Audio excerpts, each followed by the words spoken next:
So, um,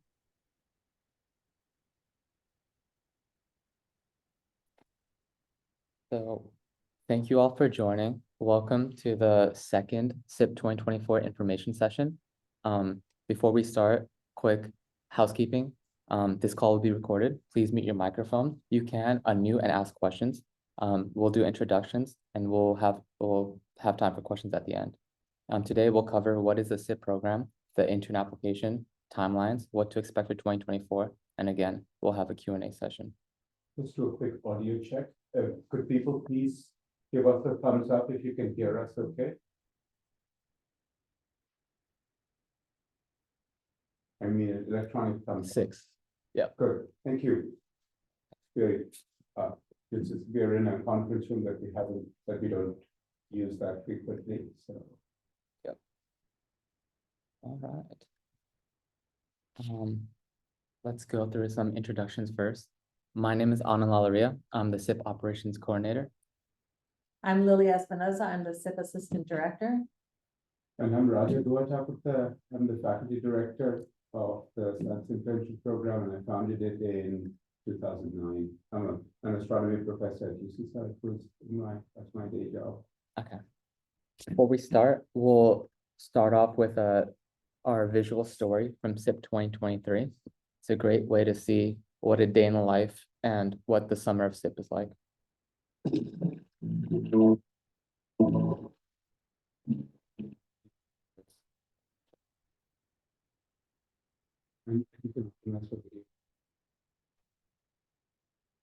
you usually do that? I never.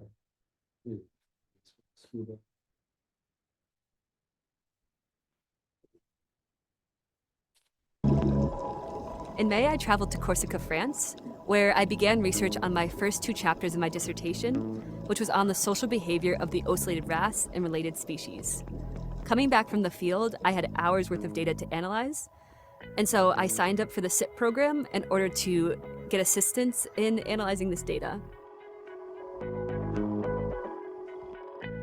The Science Internship Program, or SIP, is a 10-week program where motivated high school students come in and they participate in real research projects. So the mentors are undergraduates, graduates, or faculty at UC Santa Cruz who need help on a real research project. And these interns help out and in return get research skills and learn a lot about the process of research at a university level. So you can see in the background, when we look at the wide views, we'll see like that satellite chasing people in the back. But I would probably code that right now as a chase, which I think is H. Starting in June, I began to participate in SIP and taught my students the tools necessary to analyze my data. They were able to work through my behavioral footage way faster than I expected, and I'm coming off here at the end of the summer with more than half of my data analyzed and a pretty good idea of where my conclusions are going to lead me.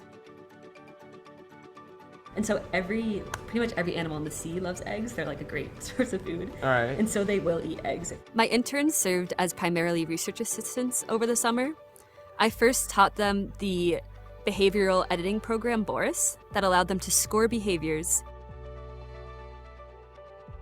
It was really great to work with my mentor Megan in coding. I learned programming languages, which is unbelievable for me at the beginning. And now I'm available and capable of knowing the fish species and observing and interpreting their behaviors. This program is important because I get to gain experience in research and create new connections with people in the field and people who will be in the field. What I liked about collaborating with my mentor is hearing her stories, getting new experience through instruction, and just learning about her job in the field. When my daughter entered the SIP program, she met so many graduate and postdoctoral students who were so much in love with their work. Today, she's doing exactly what she did at the SIP program. She is a marine scientist as well as an engineer working on climate adaptation and diseases. So most people don't get a research experience like this until they reach a college level. And I think SIP does a huge benefit by giving these interns an early view of what research is like, because they get to understand the day-to-day experience and they get to understand what fields and opportunities are out there. I want to try being a researcher or a marine biologist when I grow up. SIP is a great opportunity to just try new things. SIP offers young people life and career skills in a short span of 10 immersive weeks to gain skills that they can be fairly confident of, and most importantly, that they will add to the growing body of really meaningful knowledge in science.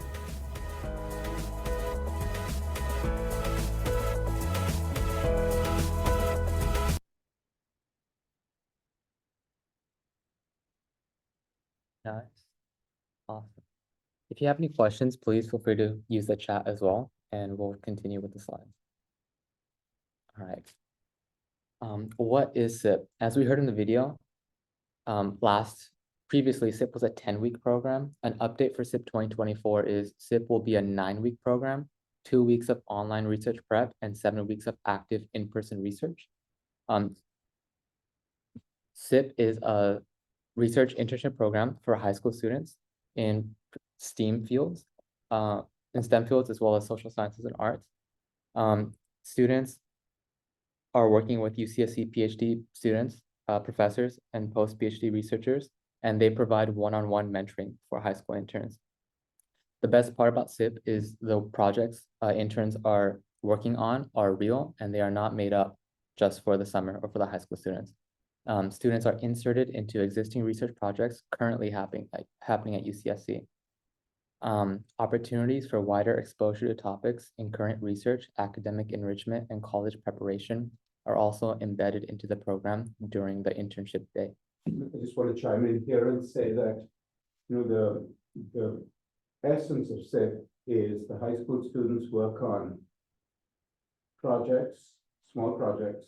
They work in groups, collaborative, it's not competitive. So they're working in groups of at least 3 high school students are, but their project is embedded within something bigger, which is the PhD students' research or the postdoctoral researchers' research. That could be, the PhD students' research could be years long, be months long. The high school students, the SIP interns' work is embedded within something bigger, invariably. When we say there's one-on-one mentoring, we want to be clear about the fact that the mentor provides the tools, they provide the overall guidance, but there's a lot of independent work on the part of the high school students that's expected. They're supposed to go off and dig on their own. They're supposed to go off and run into obstacles on their own. They're supposed to try and solve those problems on their own. Yes, they'll get some guidance from their mentor, but independent work, not independent as an individual work, but independent work by that group of 3 to more high school students is also an absolutely core principle, a core way in which SIP functions. I want to add those things. 100%. Let's look into the categories of STEAM activities. So I'm happy to talk to this 100%, one. yeah.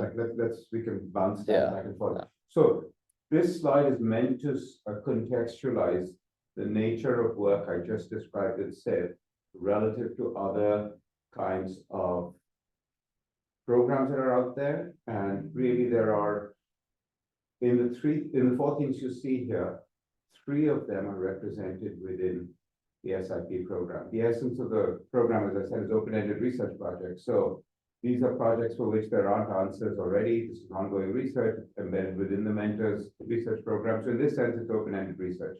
There's going to be things that will fail because the mentor has not tried it before. You want to learn from that failure. That's what's written in the box at the bottom. It's cutting-edge projects, productive failure, the essence of it. Of course, on the way to doing that, you learn skills. The mentor will teach you skills. You learn other skills on your own. And that's the research skills building part. That's the scaffolding part. And even before that, you'll get access to the people and process of research. You get access to your mentor's collaborators, their faculty advisors. Sometimes you'll be enriched by research that they've already done. You'll get to read past papers. You get exposure, access, and enrichment from the people who do science and the process of science. So items 1, 2, and 4 are part of SIP. The essence of SIP is item 4, but you get 1 and 2 along the way. Exactly. And then carrying on, the essence of SIP is critical thinking in the context of closely mentored, open-ended real-world research projects. A quick story about the person in the picture. Erica Escalona was went to attend a public school in the Santa Cruz area at Aptos High School. She was a first-generation student who was considering going to college, studying chemistry there. Someone told her about SIP. First summer, as a rising junior, she said, "No, this is not for me. I'm going to be way in over my head." The second summer, she said, "I'm going to try it." As a rising senior, she tried. She's in the chemistry lab here. You can see she's not in the classroom, but she loved it a lot, and she got early decision into Princeton. Changed her life, right? I mean, her parents hadn't gone past elementary school. It's not just being first generation student. They had really very little navigational help. They could give her very little navigational help through high school and the process of college application.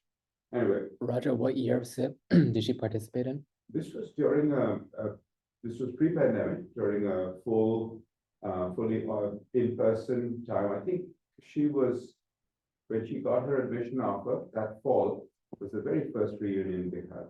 So I 2018, think that was 2016, 16, 17, 18, and 19 were our 4 in-person reunions. Then we had 2 online reunions, and now we've had 2 more in-person reunions. So I believe she was, we'd have to look up the alumni database, but I believe she was part of the summer of 2016 and started college in 2017. This is the 16th year of SIP. SIP is going to be on the road. We're getting our permits, we're going to get our driver's license. But this is a fun graph looking at the growth of SIP through the course of 15 years. So back in 2009, SIP started with 3 students, and last year we had 394 students. A little bit about the gender and diversity of our program. So roughly a third of all SIP interns have overcome serious societal obstacles, coming from underrepresented ethnicities, being first-generation college aspirants, and coming from low-income backgrounds. And this graph shows that SIP has a 3-to-2 gender ratio between female and male students. The statistics over the course of the last 15 years of SIP, so 485 high schools have been represented, totaling 2,225 high school participants. These are 1,875 different high school students with 294 instances of repeats. So SIP 294 should be updated, because if you add 350 to 1875, you get 2225. 22. So it should be 350? If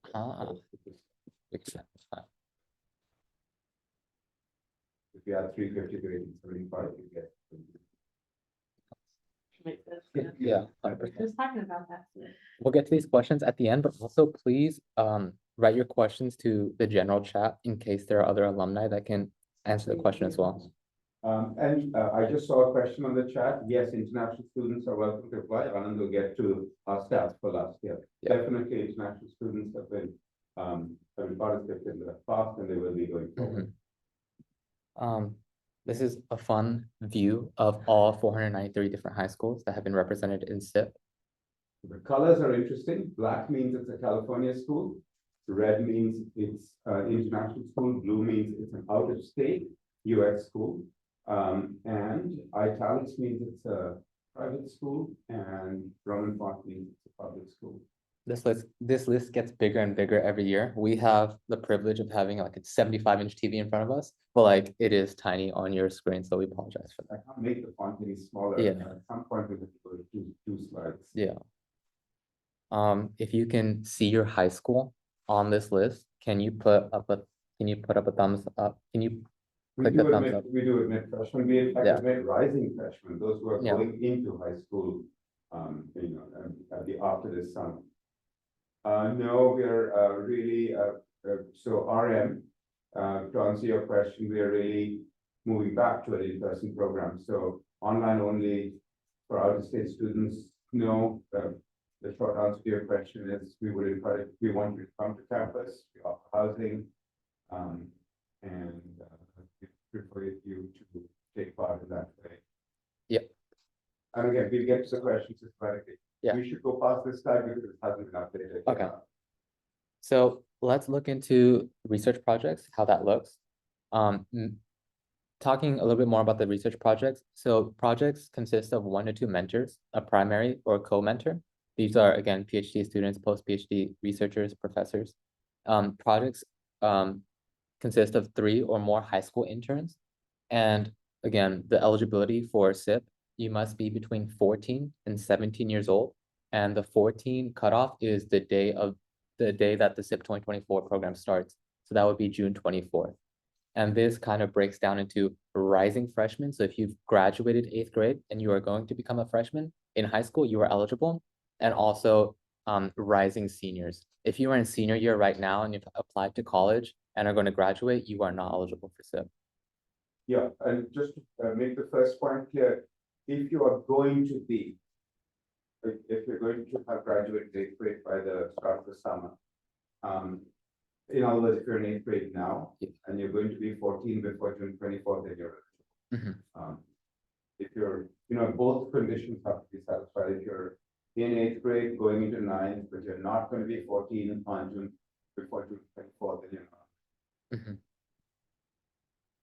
Is it 25 or 26, rather? Last summer, it was 24. Yeah. But because economics dropped out of the last second, so there are 25 on this list. The economics wasn't offered last year, the last second, and the other subject that we've offered over the years that wasn't offered last year was Earth and Planetary Sciences. So that would be on the left column there about ecology. Yeah. So total of 26 have been offered to date. And last summer there were 24 of the 26. All of the ones you see on this list except economics. There's something for everyone, and it's more than just STEM, right? We're fully encompassing STEAM. Let's look into what research projects look like. So if you go to the SIP website, on the top bar, you'll see SIP 2024 research projects. The SIP 2024 research projects, none of them have been posted yet. We will post them as we receive them. Do we And- demonstrate it? Can we switch to a 100%. You go to the SIP website. On the homepage, on the top bar, you can see SIP 2024 research projects. This is what the page looks like. And again, the subject that we showed in the previous tab, you'll be able to see different projects listed under different subjects. Right now, those are blank because we haven't posted the 2024 projects yet, and they won't all be posted by the time the applications open or even by the time applications close. We have a subset of them posted. But yeah, if you go to recent research projects and go down to 2023, you'll see a very good replica of what we expect to offer this summer.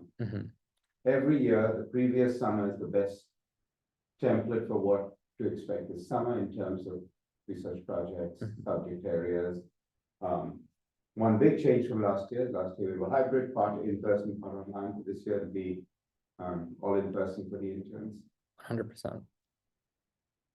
Let's put this in the chat to make it easier. You're putting that in the Yeah. chat. Okay, perfect. Yeah. So if you're Do you want to go back to the website? no, this is good. Okay. This is good. Yeah. So You already put it in the chat. yeah. Perfect. So this, again, just an example project. This was a computer science CSE project. Just to read how to read this page, the project code, what the title would be, who the primary mentor would be, the faculty advisor. This was during a remote year, and then the number of interns in this program was 4. This is a project description of what the project will consist of and what you'll be working on. And these are the specific tasks that the SIP interns will do to kind of get a sense of what the project will be like. And I'm just going to chime in here to say the first paragraph is like a big picture. Why is this important? Why, what is the context or background of the project? That's what the project description paragraph tells you. And the second one is more specific to the kind of work that the high school students are expected to do over the summer. And then if there are certain required skills for interns prior to acceptance, they'll be listed there. And then again, skills interns will acquire at home. This is an example of an astronomy and astrophysics sample project. So this was AST1, what happens around supermassive black holes. The primary mentor was Dr. Martin Gaskell. This was an online remote project. The number of interns in this project were 3. And again, the big picture, the project description, what the tasks were, and required skills. And there was also a URL that you can see the mentor's work. Berman, do you have a question? Please unmute and you can ask. Yes, I wanted to ask, like, can US citizens living outside the US apply to the SIP? Yes, 100%. In fact, US citizens, those living outside the US who are not US citizens are also eligible to apply. It's really open to all. There was a question about economics. We don't know yet. We think there'll be a presence in economics this year. I've been working with the department chair for projects in economics with, Anand and Dilip, and I will be talking to them over the next few weeks. So short answer is we're hoping the answer will be yes to economics projects this summer, but I don't know for certain yet. We don't know for certain yet. What to expect in 2024? So 2024 will be a fully in-person program. SIP 2024 is embracing a fully in-person format, welcoming interns to engage directly with our community, resources, and opportunities at UC Santa Cruz. We believe that a fully immersive in-person experience will foster deeper connections, facilitate hands-on learning, and enhance the overall educational journey of our interns. This shift underscores our commitment to providing a rich, interactive environment that supports intensive learning and collaboration. So what does the day look like? What does the week look like? SIP, an active research week, will be Monday through Friday, 9 a.m. to 4 p.m. Pacific time. And also it varies by research project just on how the day is broken up. But interns should expect to dedicate roughly 6 hours per day to the internship. Each mentor will set the schedule for their team meetings and check-ins. Interns are expected to be self-starters. For example, comfortable working independently without their mentor. Interns must prioritize their SIP research and be careful to minimize all other summer commitments. Attendance is crucial. Interns are required to engage in the full duration of the program. Interns who repeatedly fail to engage will be dismissed from the program. And then there's the fun part of SIP, the extracurricular offerings. Beyond the research that forms the core of the program, SIP 2024 will offer a variety of academic enrichment lectures, research career prep workshops, and social activities designed to enrich the intern summer experience and foster community among interns. All activities will be conducted in person, allowing interns to benefit from direct interaction, networking with professionals, educators, and peers. Abdul, please unmute and ask your question. I also wanted to ask, do you guys provide scholarships or financial aid for the You're ahead of programs? us.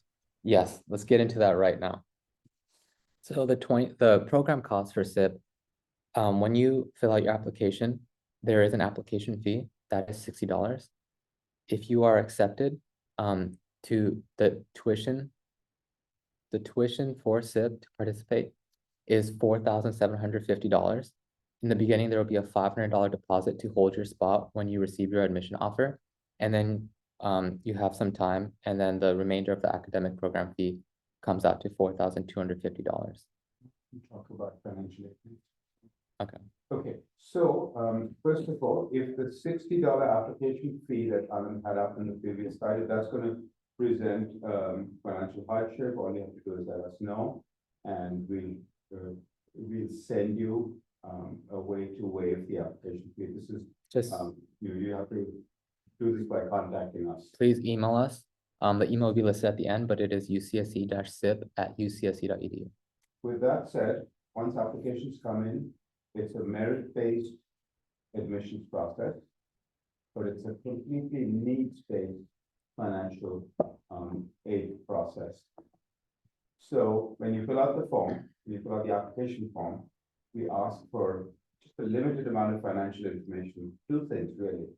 In the most recent tax year, in the most recent calendar year, say, what was the total annual income of the family in that last complete year, right? So we want you to convert it to US dollars. If you have documentation in some other currency, you provide that documentation and tell us what the total annual income of your family was for the last, complete year.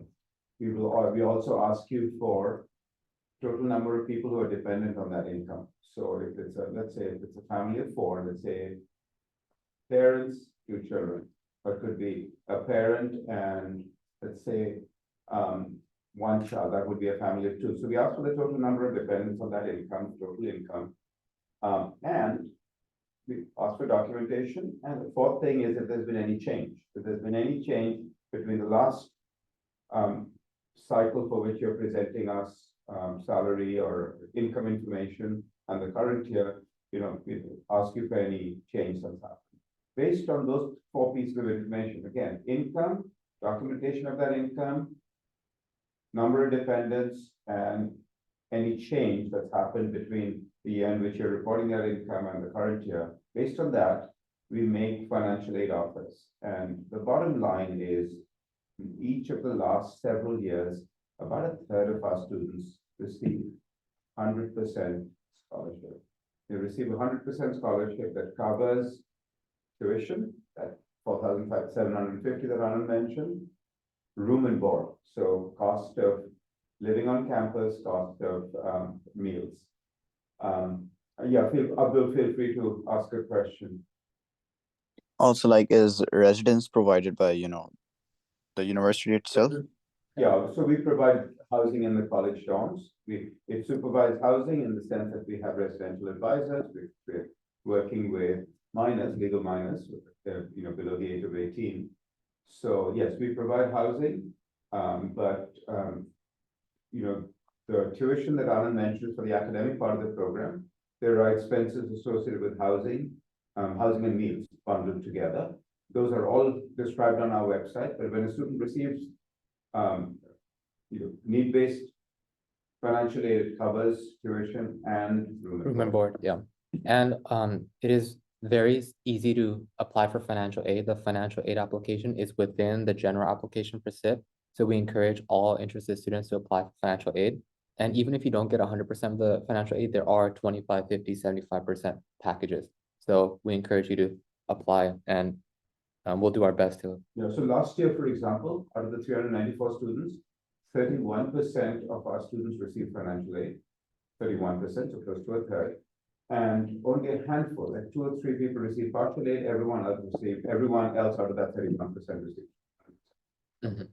Now, for the students who are the neediest, families with the lowest income and where that ratio of total income to number of dependents is lowest, last year and the year before that, we've offered need-based stipends. That is, not only is the program free for a student who meets the criterion, that criterion, they receive a small stipend. And international students can't receive that stipend, domestic students do. For international students, we've helped out by, for students who fall into that category, we've been able to help out by purchasing their airline ticket. Yeah, but generally we can offer financial aid to cover your SIP tuition, housing, room and board. It's the same thing, but we cannot pay for your airline tickets. In general, we cannot. Yeah.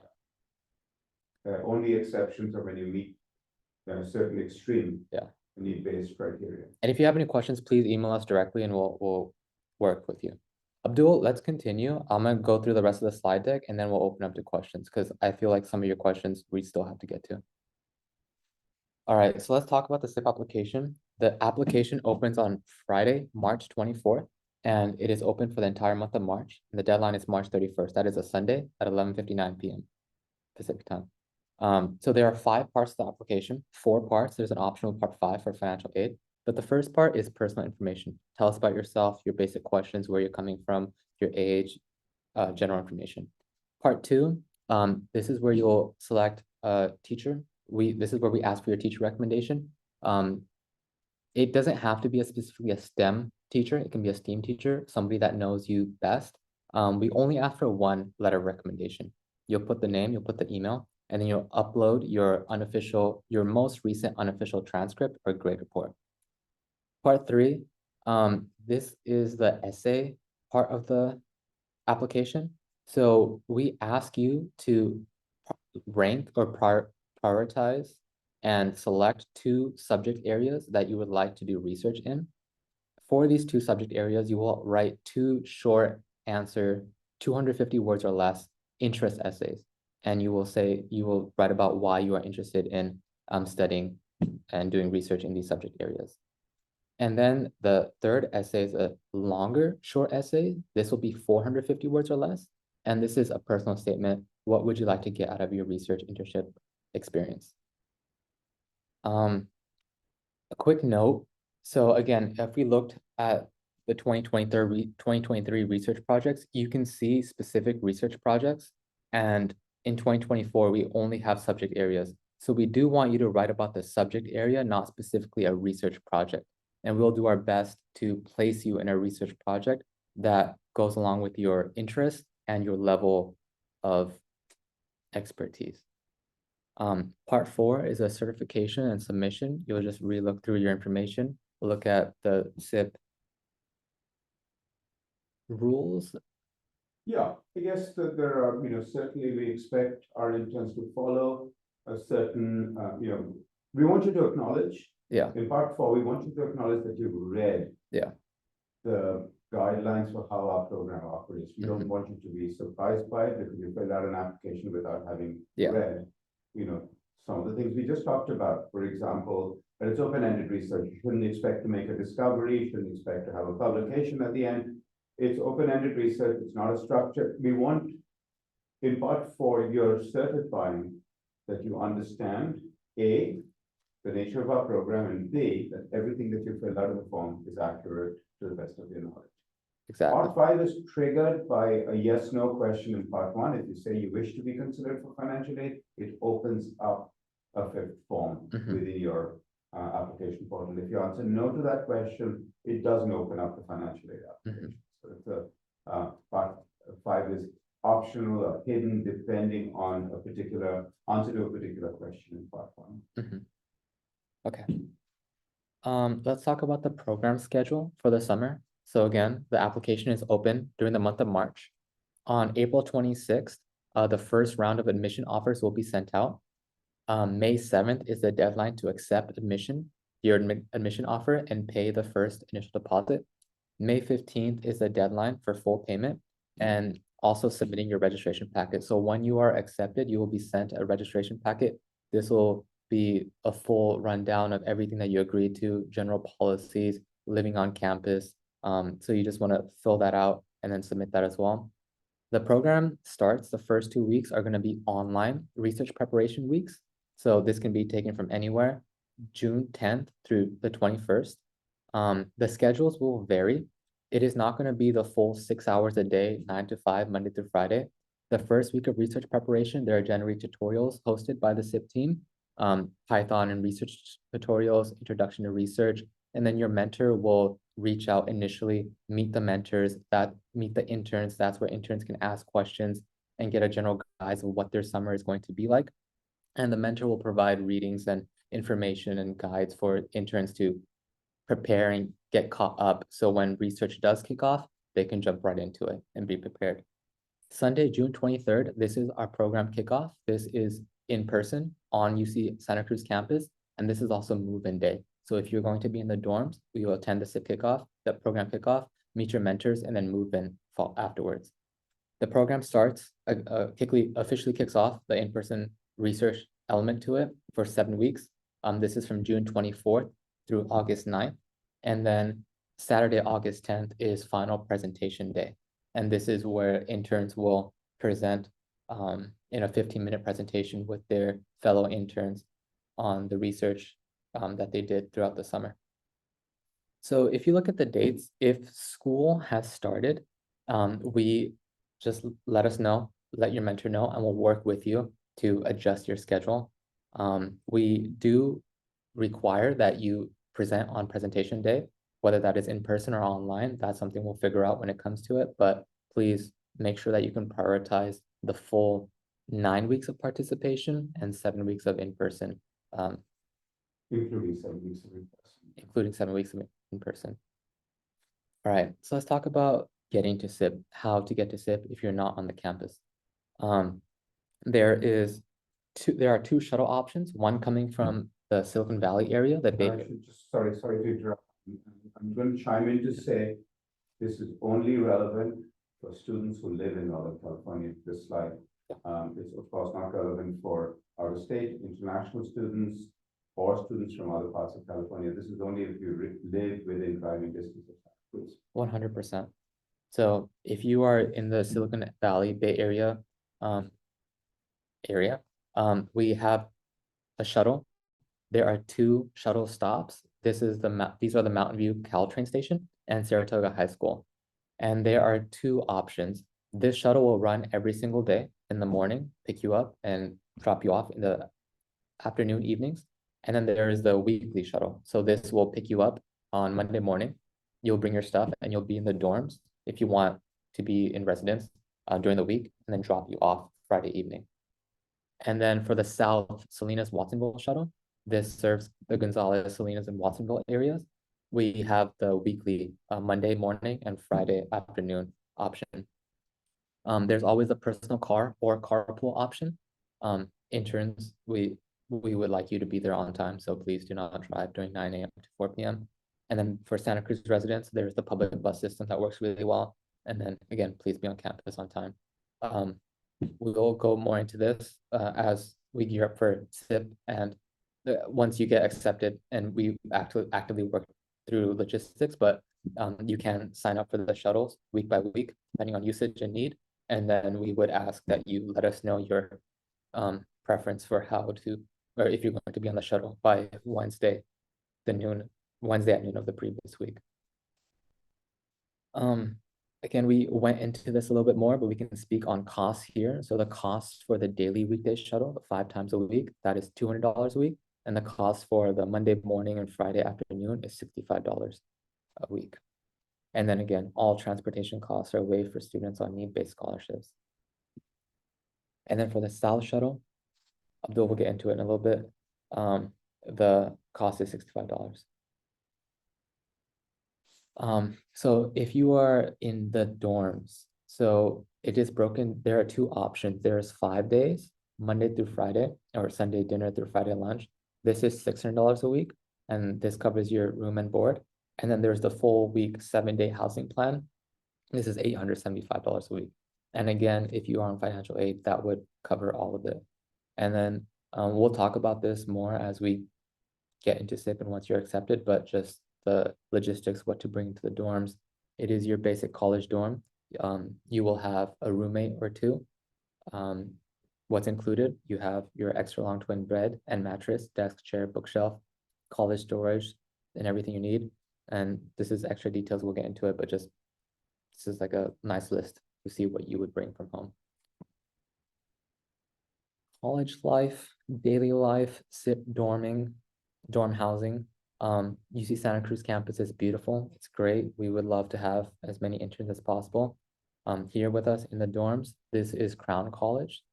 Raja, what year were we housed in Crown College? We were housed in Merrill the first time. Okay. Last year we were housed at the John R. Lewis College. This year we'll be housed in College 9. It is right next to John R. Lewis College.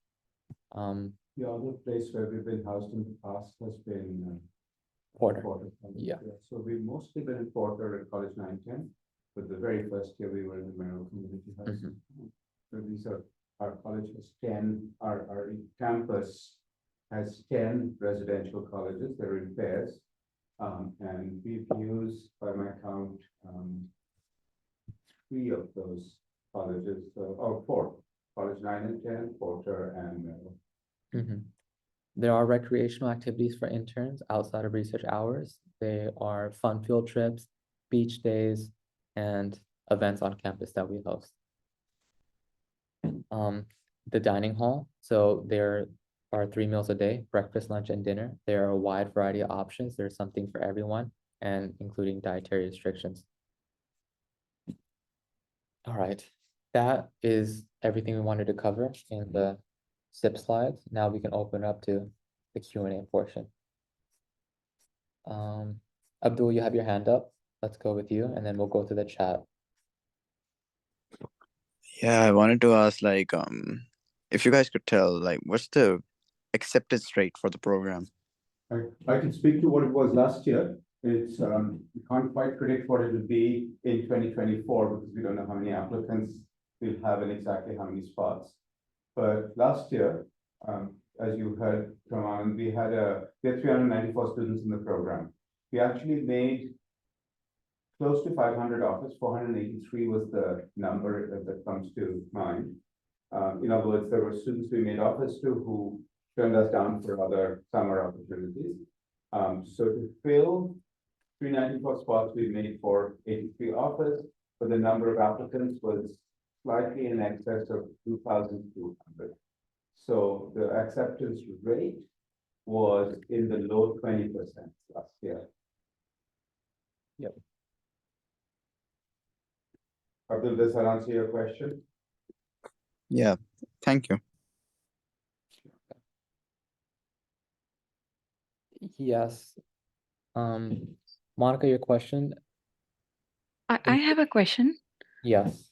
Yeah, my question is that my kid is interested in doing research and then getting it published and sending it to like some participate in some science fairs or so. So how is that possible? Like, how do you help in that? Let me answer that question. Because these projects are part of a bigger research project, it's difficult for us to predict, difficult for any project to predict when it will get to a journal publication stage or if it will get to a journal publication stage. That's usually a years long process. But in terms of the project being, offering the student the opportunity to present at a school competition, that is really up to the mentor. It depends on the nature of the information. If it's completely unpublished research and the mentor doesn't want that information to get scooped, it can jeopardize a future publication for the mentor and the high school student, then they may the project may not be eligible for high school publication. Okay.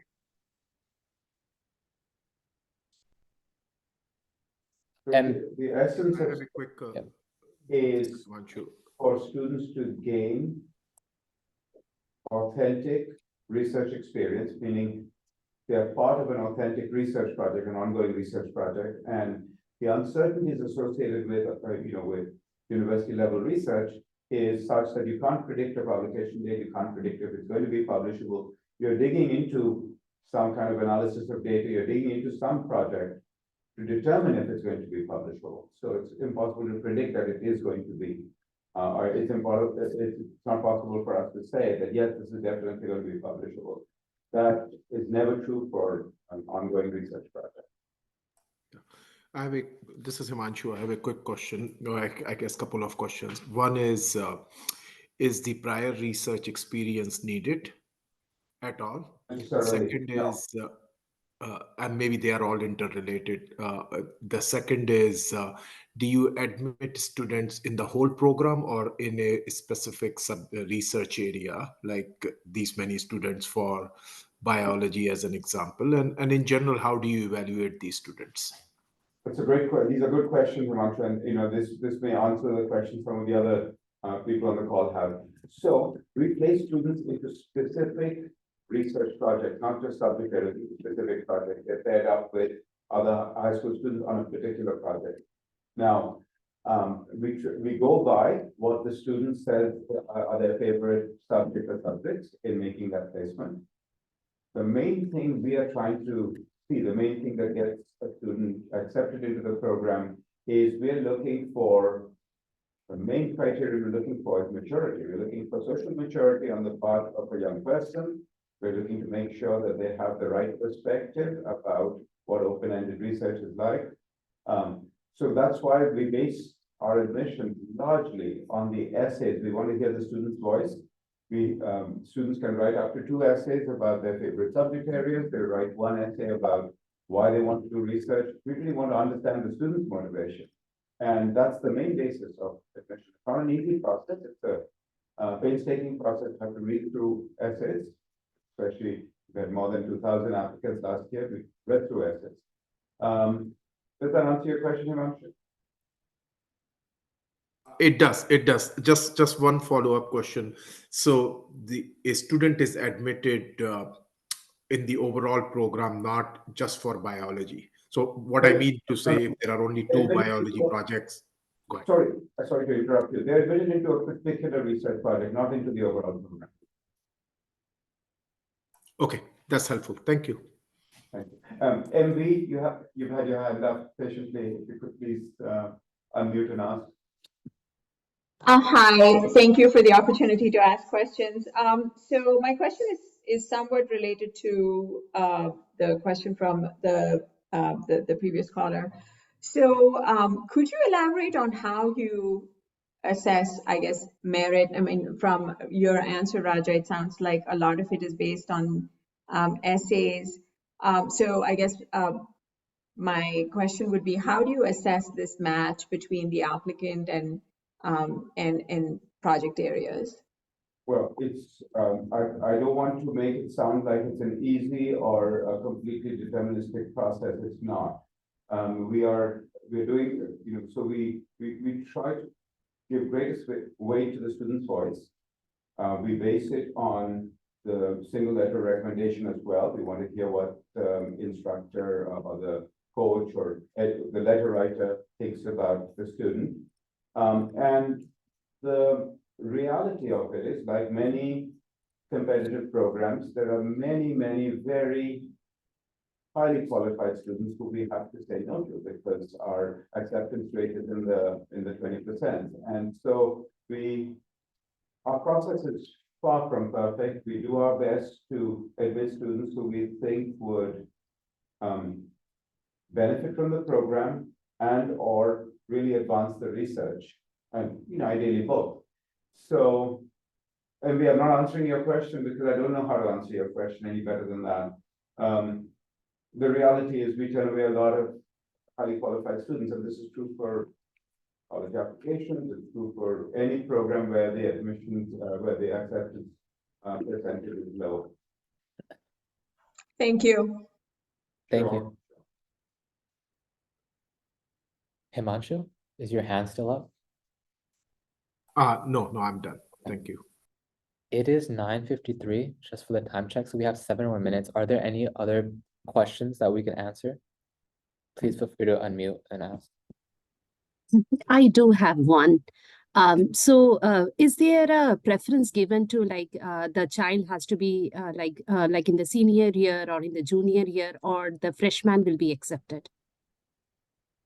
No preference is specifically given based on age, but because they're looking for students who have a clear, as clear an understanding as possible at that age of what open-ended research is like and what these different subject areas are like. Some of these subject areas are not standard high school classroom subjects. Because of this, it's usually the case that the largest sorry, I'm not being very articulate. There are more rising seniors in our program every summer than rising juniors. There are more rising juniors than there are rising sophomores. And the smallest number is the number of rising freshmen. And that's because, at this age, it's natural that as you go from being a rising freshman to a rising senior, you develop a lot of understanding about the science subjects or the subjects you're interested in. You're not just in science anymore. And you have a more mature, well-developed understanding of what it's like to do open-ended research. So because of this, our numbers every year break down that way. We have the highest fraction of students are in the rising senior category. The next highest is in rising junior and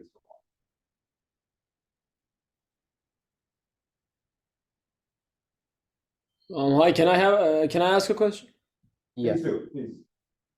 So as odd as this question may actually sound, I really actually wonder what you're gonna how you're gonna answer. So honestly, there are a lot of summer research programs, and SIP is just one of them. What would you say, like what's one feature that distinguishes SIP from other summer research programs, such as what now limited to the summer science program, the Pioneer Academics program? What is, or what are some other features that distinguish SIP from them, in your opinion? That's a great question. There are many summer research programs out there for high school students, especially in the US, and there are other parts of the world.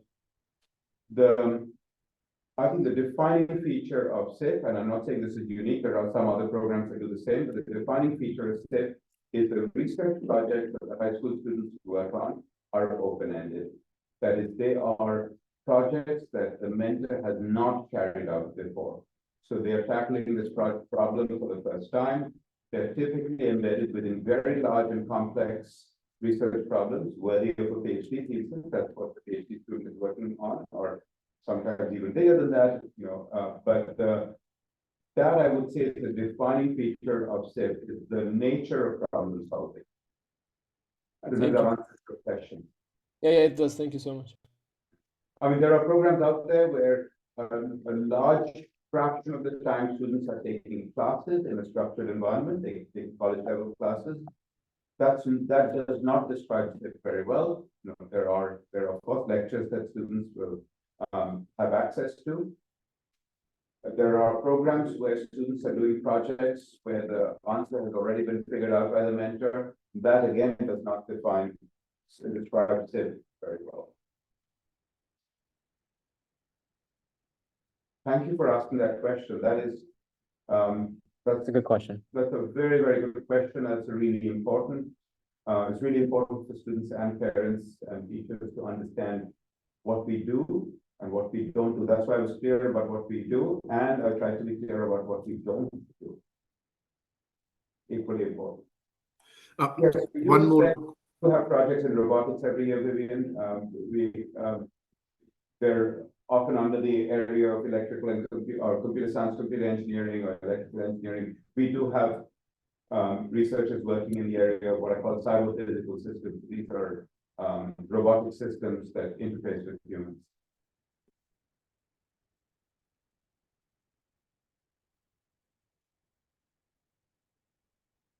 Yeah, Anand is frantically answering questions on the chat. Feel free to unmute and ask. What percentage of the admits were freshmen? If I had to guess, so overall, our admission percentage was something like between 20 and 25. I wouldn't be surprised if that percentage was roughly the same across the board. We don't have that many rising freshmen in the program, but we don't have that many applicants in the program either in that category. So I would be, I don't know off the top of my head what that percentage was.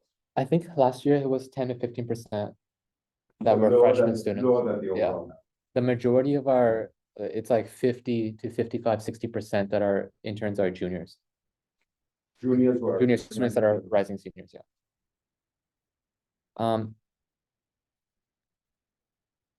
Yes, Yes, the recording of this will be made available. Tuni, do you want to, sorry if I'm mispronouncing your name, do you want to unmute and ask?